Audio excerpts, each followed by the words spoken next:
Pont Neuf, notre magazine hebdomadaire consacré à l'actualité du livre. Invité de Pont Neuf, Marcel Gauchet.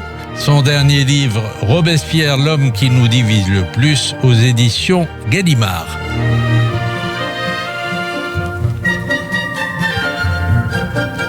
Marcel Gauchet, bonjour. Bonjour. Vous êtes philosophe, vous êtes historien, rédacteur en chef de la revue Le Débat qui fête les 40 ans de sa création. Vous êtes l'auteur d'un certain nombre d'ouvrages qui ont fait date, Le désenchantement du monde ou La religion dans la démocratie. Nous en parlerons, nous en dirons quelques mots tout à l'heure parce que ce sont des livres non seulement qui comptent mais qui restent actuels. Vous avez été pendant cette période de confinement et de déconfinement que nous sommes en train de traverser, un analyste très présent et très éclairant. Est-ce que vous diriez aujourd'hui que nous sommes sortis d'affaires ? Non, nous entrons dans une nouvelle affaire qui est la suite de la précédente. On le mesurait déjà pendant la crise sanitaire elle-même, mais maintenant les choses se précisent. Nous voyons qu'une crise économique et sociale majeure va être la conséquence du confinement qui nous a été imposé, et nous ne savons pas du tout vers quel horizon cette nouvelle crise nous emmène. Est-ce que vous êtes sensible, Monsieur Gauchet, à cette rhétorique de l'avant et de l'après ? C'est fini, nous dit-on, la mondialisation, c'est fini le travail en bureau, c'est fini la confiance aveugle dans l'État. On entend beaucoup ce discours. C'est un discours qui vous semble pertinent aujourd'hui ? Il me semble surtout onirique. Il est une création assez naturelle du moment de suspens d'activité collective que nous avons vécu. Pendant quelque temps, la société continuait à tourner, objectivement, mais dans des conditions tellement nouvelles qu'elle donnait l'impression qu'une autre organisation de nos sociétés était demain, qu'il suffisait de la vouloir. Et nous voyons très bien que dès à présent, la pression maximale de cette société est au retour aux conditions antérieures de son fonctionnement, chose normale, suscitée en premier lieu par l'inquiétude économique qui est majeure, et aussi par le sentiment que ces solutions mirifiques qu'on nous a fait miroiter, que ce nouveau monde qui allait naître de la crise a des contours vraiment indistincts et qu'on ne voit pas bien comment effectuer la transition. Donc oui, la crise est accompagnée d'une crise de l'illusion politique. C'est assez normal. Il n'y a pas lieu de s'en étonner beaucoup. Une crise de l'illusion politique et une crise de la prétention aussi. Vous avez dit, nous avons assisté à la fin du pouvoir prétentieux, mais il y a eu en même temps, vous le dites aussi d'ailleurs, un besoin d'État dans cette période, un recours à l'État. Une chose est l'appareil d'État comme système qui permet à une société de s'appliquer des règles et de fonctionner normalement.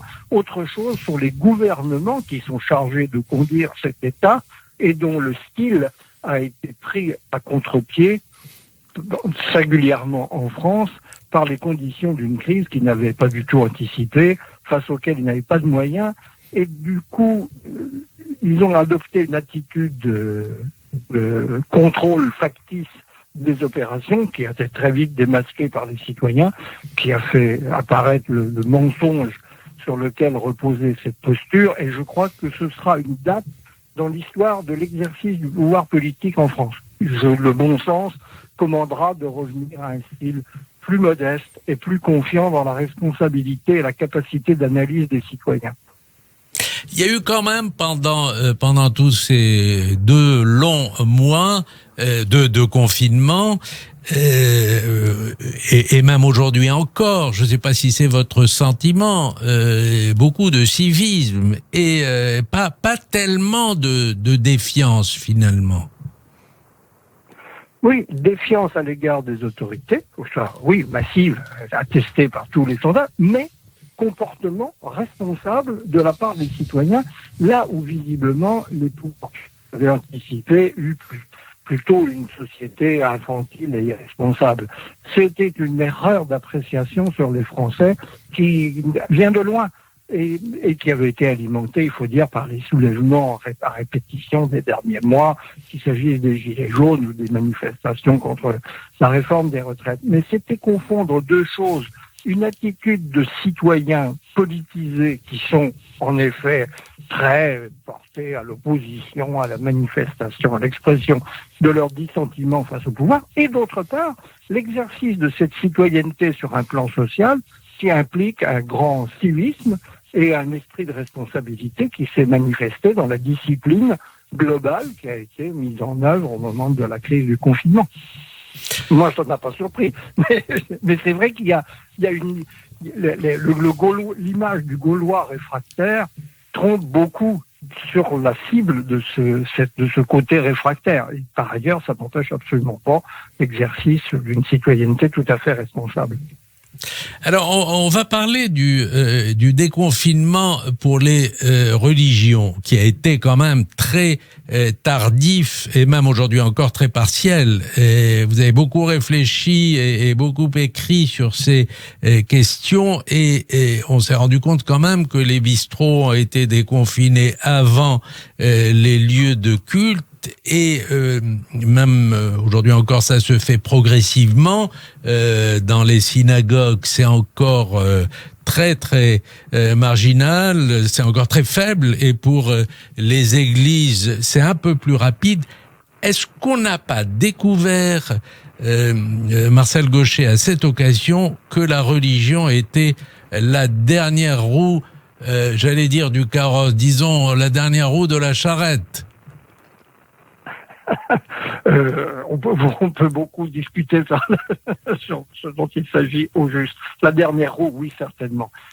Bon, à la décharge des gouvernants, disons qu'ils ont été échaudés par un des points de départ, un des clusters de l'épidémie, qui a été ce rassemblement évangélique de Mulhouse, qui les a mis en garde contre les effervescences cultuelles de toute nature. Mais, au-delà de cet épisode, évidemment qu'il y a là la démonstration de ce que les religions ont disparu des radars des responsables publics pour lesquels c'est une préoccupation tout à fait marginale, alors que très vraisemblablement, s'ils cherchaient des populations très responsables, c'est auprès des responsables religieux qu'ils auraient pu les trouver, quelle que soit leur confession. Il y a là un effet d'optique qui est très révélateur, en effet, de la place marginalisée qui est celle des cultes dans la conception commune de la vie collective.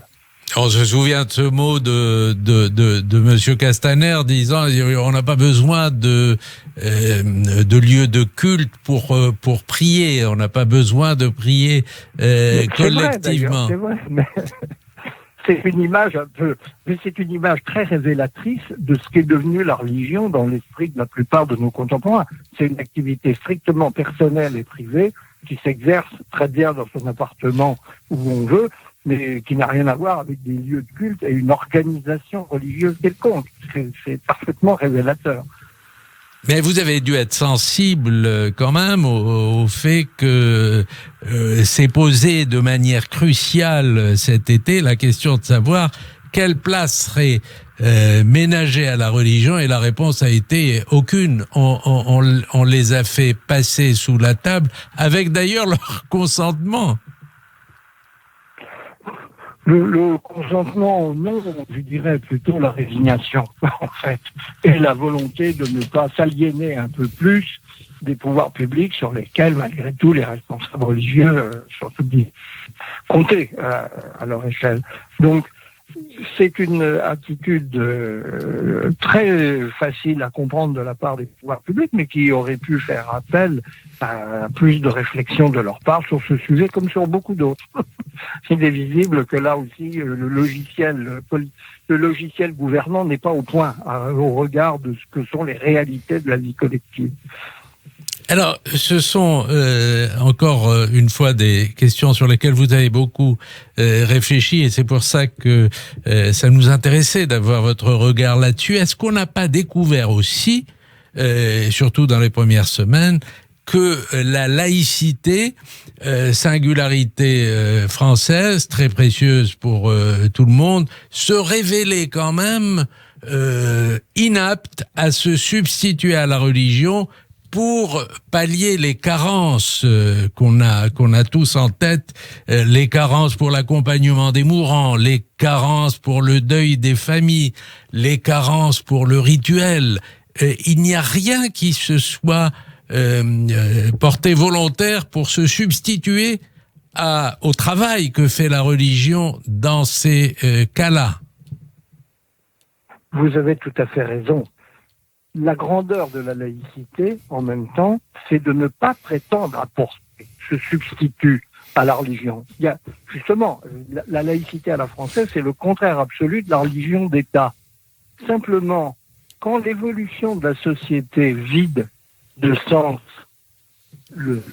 l'accompagnement de la vie, au sens existentiel du terme, la naissance, le mariage, les grands moments de l'existence, eh bien, rien. Le vide est conduit d'ailleurs à des choses inhumaines. La manière, je signais un appel très bienvenu au président de la République vis-à-vis de la capacité des familles d'accéder ne serait-ce qu'à la dépouille de leur mort. C'était incroyable. Et je disais, ce n'est pas un reproche qu'on peut faire à la laïcité que de ne pas avoir prétendu se substituer aux religions pour proposer qui serait en quelque chose une religion laïque. Non. Elle laisse les religions faire leur travail. Mais quand la société n'accompagne plus la religion dans ce travail, elle est désarmée, tout simplement. C'est pas un reproche à faire à la laïcité, c'est un constat de carence à faire à l'égard de nos sociétés dans tout ce qui est la prise en charge existentielle de la vie que nous avons à vivre. Oui, j'entends très bien ce que vous me dites, mais vous avez quand même beaucoup travaillé le thème de la sortie de la religion, des religions séculières, mais les religions séculières, elles ont un peu fait chou blanc dans cette période. Vous trouvez pas ? Totalement. À mes yeux, les religions séculières sont encore beaucoup plus mortes que les religions religieuses, si j'ose dire, les religions traditionnelles, l'héritage spirituel du monde dans lequel nous vivons. Il n'y a plus à la vérité, il n'y a plus de religion séculière. Donc, nous sommes devant une situation spirituelle tout à fait intéressante et originale où subsistent des religions établies, très affaiblies dans leur capacité d'encadrement de la vie collective, et d'autre part, un vide spirituel complet de nos sociétés. C'est probablement une situation instable dont il va sortir autre chose dans un délai que nous ne pouvons prévoir. Alors, je voudrais consacrer les quelques minutes qui nous restent à parler parce que bon, le déconfinement est là, mais ça n'empêche pas la société de rester éruptive. Je pense que le président de la République qui doit parler dimanche prochain a l'intention, paraît-il, d'évoquer. Je veux parler de ces manifestations autour du meurtre de George Floyd. Est-ce que l'interdiction de ces manifestations est tenable compte tenu du fait que cette interdiction est de toute façon transgressée ?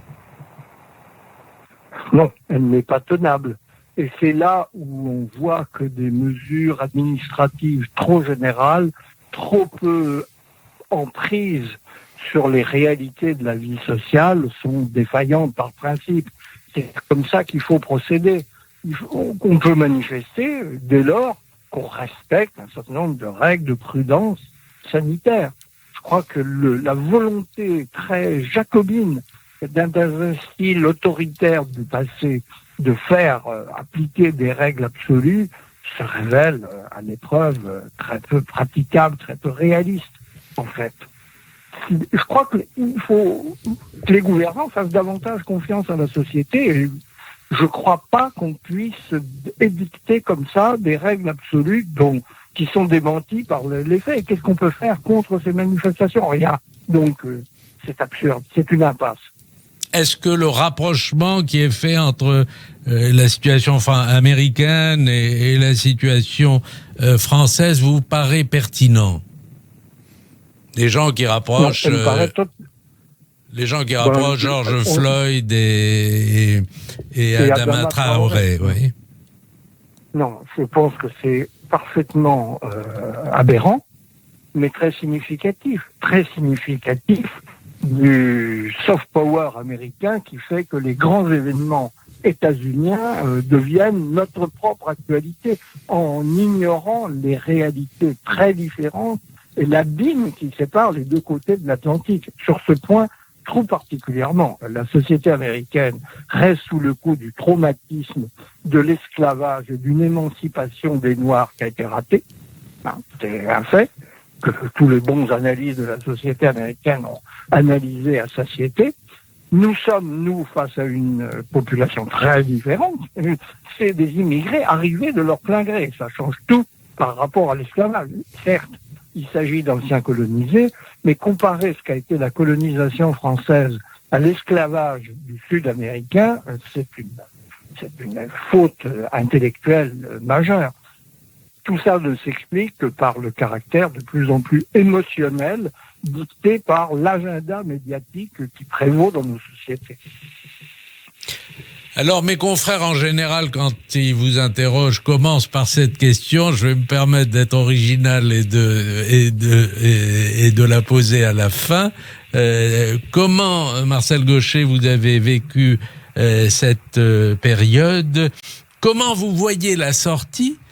Et qu'attendez-vous de la déclaration du président de la République, déclaration prévue dimanche prochain à 20h à la télévision? En ce qui me concerne, j'ai vécu ce confinement tranquillement. J'ai eu la chance de ne pas être touché par la maladie ni aucun de mes proches. Et pour moi, ça a été en fait une période de travail intense qui m'a rappelé mes jeunes années de préparation, d'examen, de concours, où on n'avait à faire que travailler toute la journée. Donc, je n'ai absolument pas à m'en plaindre à titre personnel. Alors, quant au président de la République, je dirais que j'en attendrai idéalement quelque chose qui ne sera pas probablement au programme. C'est le commencement d'une autocritique et d'un examen de conscience sur tout ce qui a dysfonctionné gravement pendant cette crise. Car les Français ont découvert avec stupeur que cet État, sur lequel ils comptent beaucoup, plus que d'autres, on le sait bien, était défaillant, était dysfonctionnel, comportait des errements de structures, de chaînes de commandement, de compétences, même à un niveau très élémentaire, auquel on ne s'attendait absolument pas. Si le président de la République prenait le taureau par les cornes, puisqu'il nous a parlé de se réinventer, je pense que la première chose qu'il aurait à faire, ce serait de s'examiner lui-même et d'examiner d'ailleurs les erreurs de sa communication et d'en faire l'aveu. C'est probablement pas ce qui nous attend, mais on ne sait jamais. Les miracles existent aussi, parfois en politique. Et vous attendez quelque chose sur le plan économique, sur la sortie de la crise? Comment voulez-vous, à ce stade, qu'ils nous disent quelque chose de très précis? Sauf que le gouvernement a pris des engagements majeurs sur le plan financier, sur le plan économique, qui paraissent raisonnables et auxquels je n'ai pas la compétence technique d'opposer des critiques. Mais donc, je crois que sur ce plan, nous n'en sommes qu'au début. Conduire la sortie de cette crise va être une tâche de titan. Et je crois qu'il peut définir à ce stade l'esprit dans lequel va être abordée cette période, mais il ne faut pas en attendre une prophétie ou une analyse approfondie sur ce que pourra être le chemin par lequel nous allons retrouver une vie économique sinon normale, puisqu'il va falloir, ces conditions ont changé, ce sera autre chose. mais une vie économique maîtrisée et qui ne fasse pas trop de dégâts sociaux dans une population qui a déjà subi beaucoup d'épreuves dans ce domaine. Ceux qui ont déjà sorti les couteaux et qui voudraient des enquêtes parlementaires et autres, et enquêtes judiciaires, et ceux qui ont déposé des plaintes au pénal, vous les comprenez ? Je les comprends. C'est un mouvement émotionnel qui a sa parfaite il est parfaitement compréhensible. C'est en même temps un moyen politique dans un pays qui se sent désarmé pour interpeller ses gouvernants, c'est très grave. La justice ne peut pas se substituer à la responsabilité politique. Donc autant je comprends le mouvement qui pousse vers ces plaintes, autant je pense qu'elle représente un danger majeur d'enfermement de nos démocraties dans une vie contentieuse qui n'est pas le problème.